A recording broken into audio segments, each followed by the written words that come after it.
বন্ধুরা, হাঁটুর ব্যথা এই রোগে বিশেষ করে বয়স্করাই ভুগে থাকেন, কিন্তু তাই বলে কম বয়সীরাও কিন্তু বাদ যায় না।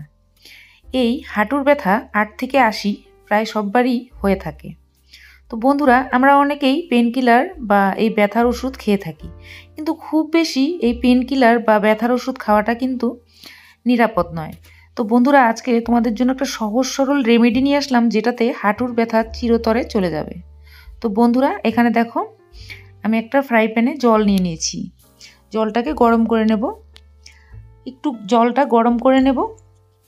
তো বন্ধুরা, আজকে দুটো রেমেডি তোমাদের সঙ্গে শেয়ার করব, এতে করে হাঁটুর ব্যথা চিরতরে কমে যাবে। তো বন্ধুরা, এখানে একটা বাটির মধ্যে আমি এই জলটা গরম করে নিয়ে নিলাম, এর মধ্যে দিয়ে দিলাম লবণ। বন্ধুরা, এখানে তোমরা লবণ নিতে পারো, আমি এখানে 2 চামচ মতো লবণ নিয়ে নিয়েছি। এবার এই জলটা দিয়ে কি করব বন্ধুরা, এই গরম যে জলটা নিলাম লবণ দিয়ে, এটা কিন্তু আমাদের যে জায়গায় ব্যথা সেই ব্যথা কিন্তু উপশম করতে সহায়তা করবে। বন্ধুরা, এই যে জলটা, এটার মধ্যে একটা টাওয়াল নিয়ে নেবে বা কাপড়ের টুকরো নিয়ে নেবে, নিয়ে ঠিক যেই জায়গাটায় ব্যথা এটার মধ্যে সেঁক দেবে। বন্ধুরা, আমরা অনেকেই হট ব্যাগ দিয়ে সেঁক করে থাকি।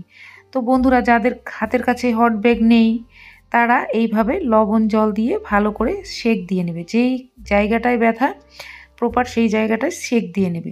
ওষুধ লাগানোর আগে অবশ্যই করে সেঁক দিলে অনেকটাই আরাম পাবে।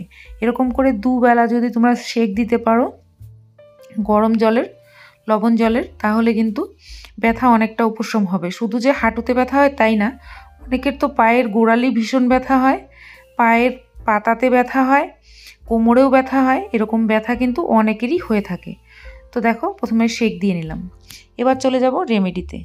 বন্ধুরা, এই যে নিয়ে নিয়েছি, এটা হচ্ছে কর্পূর। কর্পূর আমাদের এই ব্যথা দূর করতে কিন্তু সহায়তা করে। কর্পূর প্রাচীনকাল থেকেই ওষুধ হিসেবে ব্যবহৃত হয়ে এসছে। এই কর্পূরের কিন্তু প্রচুর গুণাগুণ রয়েছে।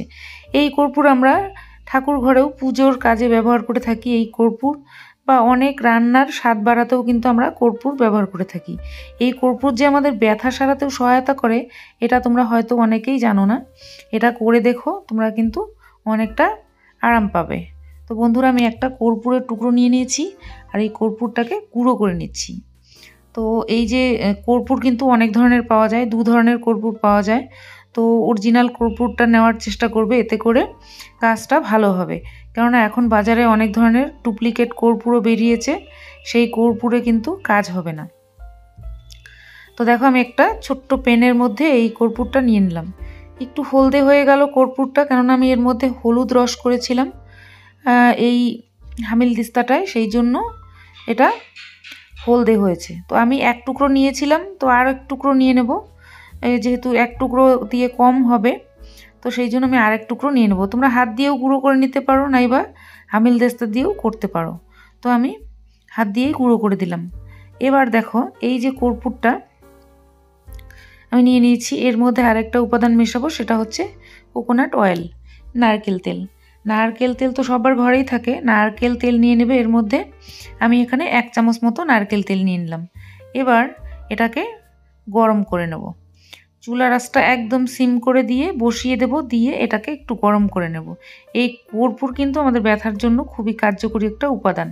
তো দেখো, এখানে হলুদের জন্য একটু হলদেটে রং হলো, তাতে কোনো অসুবিধা হবে না। হলুদও কিন্তু আমাদের ব্যথাতে কিন্তু ভালো কাজ করে। তো দেখো, খুব বেশি পোড়ানোর দরকার নেই, একটু জাস্ট গরম করে কর্পূরটাকে গলিয়ে নিলেই যথেষ্ট।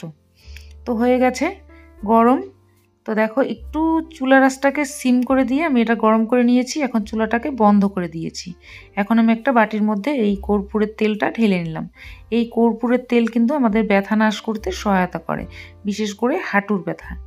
তো বন্ধুরা, এখন দেখো, কুসুম কুসুম যখন গরম থাকবে, ঠিক এই গরম অবস্থায় আমাদের এটা হাঁটুতে বা যেখানে ব্যথা সেই জায়গাটাতে লাগাতে হবে। যে জায়গাটায় ব্যথা সেই জায়গাটায় আলতো হাতে এটা ম্যাসাজ করে করে লাগাতে হবে। তো আমরা তো ব্যথা বা যে কোনো শরীরের প্রবলেম হলেই আমরা প্রথমে গিয়ে ওষুধ নিয়ে এসে খেয়ে থাকি। তো খুব বেশি ওষুধ খাওয়া কিন্তু শরীরের পক্ষে নিরাপদ নয়, কেননা খুব বেশি ওষুধ খেলে আমাদের সাইড ইফেক্ট হতে পারে। সেই জন্য আমরা যদি কিছু ঘরোয়া রেমেডি ব্যবহার করি, তাহলে কিন্তু এই প্রবলেমগুলো আর হবে না।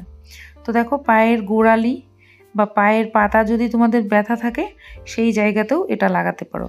তোমরা যখন অবসর টাইমে যখন বসে থাকো তখন এই কাজগুলো করে নেবে। এটা দিনে দুবার, একবার সকালের দিকে আর একবার রাত্রে, দুবার যদি এটা লাগাতে পারো তাহলে কিন্তু খুব ভালো কাজ দেবে। এই কর্পূর কিন্তু খুব ভালো কাজ দেয় ব্যথার ক্ষেত্রে। তো দেখো এটা পায়ের গোড়ালি যেখানে যেখানে ব্যথা, তোমাদের যদি কোমরে ব্যথা হয় সেক্ষেত্রে তোমরা এটা কোমরেও লাগাতে পারো, সেখানেও কাজ হবে। বা তোমরা যদি পায়ের গোড়ালিতে ব্যথা থাকে সেখানে, বা হাঁটুতে ব্যথা থাকলে সেখানেও তোমরা এটা ম্যাসাজ করে লাগাতে পারো। সুন্দর করে হাত দিয়ে ম্যাসাজ করতে হবে। এই তেলটা আবার রেখে দেবো, এটা একটু গরম করে আবার রাত্রে ইউজ করতে পারবো। তো এইভাবে তোমরা একটু বেশি করে বানিয়ে নিয়ে 2-1 দিন লাগাতে পারো। তো দেখো এইভাবে যদি তোমরা লাগাও তাহলে কিন্তু ব্যথা কমে যাবে। চলে যাবো আরেকটা রেমেডিতে। তো বন্ধুরা এই রেমেডিটাও তোমরা করতে পারো। অলিভ অয়েল যদি ঘরে থাকে, অলিভ অয়েল কিন্তু খুব ভালো কাজ দেয়। অলিভ অয়েল নিয়ে নিচ্ছি 1 চামচ মতো অলিভ অয়েল। এর মধ্যে দিয়ে দেবো হলুদ গুঁড়ো। বন্ধুরা আমাদের রান্নাঘরে যে হলুদ গুঁড়ো থাকে সেই হলুদ গুঁড়ো তোমরা কি করবে 1 চিমটি নিয়ে নেবে। আর এই অলিভ অয়েলের মধ্যে হলুদ গুঁড়োটা দিয়ে চুলায় বসিয়ে একটু জাস্ট গরম করে নেবে। খুব বেশি পোড়ানোর দরকার নেই, জাস্ট একটু গরম হলেই যথেষ্ট। এইভাবে যদি হলুদ তোমরা ব্যথার জায়গায় ব্যবহার করো, হলুদে কিন্তু ব্যথা কমাতে কিন্তু সহায়তা করে। হলুদ প্রাচীনকাল থেকেই আমাদের অনেক ধরনের রোগ ব্যাধি থেকে ঠিক করতে কিন্তু সহায়তা করে। তো এখানে হলুদটা ঠিক ব্যথার জায়গাটায় কিন্তু লাগিয়ে দেখবে অনেকটা ব্যথা কমে যাবে। তো এইভাবে অবশ্যই করে যখনই সময় পাবে দুবার করে, দিনে দুবার করে এই হলুদ তোমরা পায়ে লাগিয়ে নেবে। এইভাবে যদি তোমরা ব্যথার মধ্যে লাগাও বা একটু হালকা ম্যাসাজ করো তাহলে তোমাদের ব্যথাটা কিন্তু কমে যাবে। আর এইভাবে যদি কয়েকদিন তোমরা ম্যাসাজ করতে পারো, মালিশ করতে পারো, তাহলে চিরতরে কিন্তু তোমাদের এই ব্যথা চলে যাবে। তো বন্ধুরা এইভাবে তোমরা রেমেডিগুলো করে দেখো, কোনটা তোমাদের কাজ হয় অবশ্যই কমেন্ট করে জানিও। ভালো লাগলে একটা লাইক করে দিও, বন্ধুদের সঙ্গে শেয়ার করে দিও। চ্যানেলে যদি নতুন হয়ে থাকো অবশ্যই আমার চ্যানেলটাকে সাবস্ক্রাইব করে রেখো। এরকম আরও নিত্য নতুন ভিডিও পেতে অবশ্যই আমার পাশেই থেকো। আজকের জন্য এখানেই শেষ করব। নমস্কার।